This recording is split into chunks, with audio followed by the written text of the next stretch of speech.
I woke up on the sidewalk for around the fourth day in a row, and it was Thanksgiving Day. It was raining in California, which it never rains in California.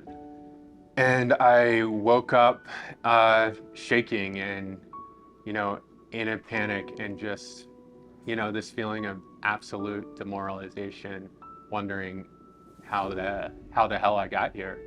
On a rainy California morning, Chris Thompson woke up. I used to be a college student. I used to be a college athlete. I used to have all these dreams. Like, how did I end up on the street in LA with nowhere to go? It was Thanksgiving Day 2018, and on that wet LA sidewalk, Chris took a hard look at his life and made a decision. That day would be the first day of his comeback story. That's where a thought popped into my mind that I've heard said before, which is, it's not about whose fault any situation is. It's about whether or not you're going to take responsibility, because I spent so much of my life blaming circumstances, blaming others, blaming myself for my inability to stop drinking and my inability to stop these self-destructive behaviors. Self-destructive behaviors fueled by the grips of addiction that left Chris and others broken. I've had the experience of calling 911, doing CPR, and it working, and I've had the experience of calling 911, doing CPR, and it not working, and it being too late. And the thing I've recognized, for those friends that I've had along this journey who are no longer here, is they died because they thought they were alone. As day 1 turned into day 30, and then day 60, Chris began to overcome his addiction and turned his focus to helping others not feel so isolated. He built an app in his garage called Sober Sidekick to support those battling addiction by offering connection driven by an empathy algorithm. Immediately day 1, there weren't many users. We didn't have money to promote it. We didn't have many resources.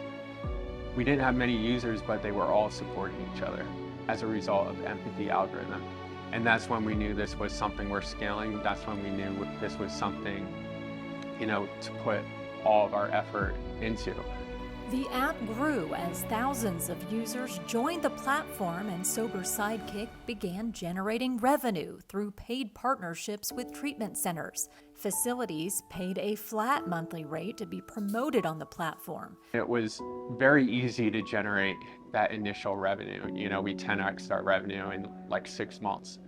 But what we found is that the only way to scale it would be to compromise our bottom line, which is the long-term success of our members. Sober Sidekick co-founders ended up walking away from that model because it meant the growth of their company was reliant on members' return to treatment.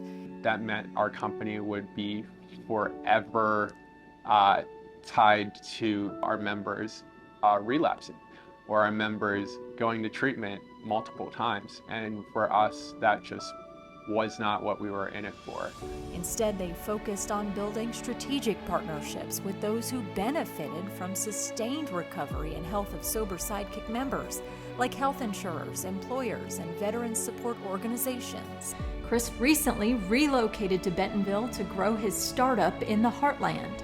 The opportunity to form, the right kinds of partnerships and connect with the right kind of people quickly and efficiently with less noise. It was just here. This is a town where I've noticed that, people tend to do what they say they're going to do, and, more often than not be who they say they are. And, recognize the fact that the area has recognized the need for, holistic health and impact-driven focuses. It just led to so much opportunity cost and FOMO in my mind, where it was just like, how can we not move here?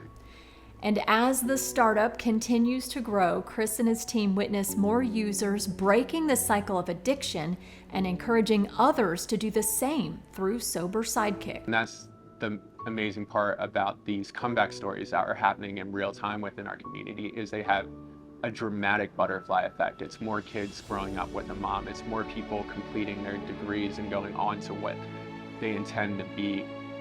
You know, it's just more people living life and experiencing life on life's terms. And you know, that's our goal, that's our mission.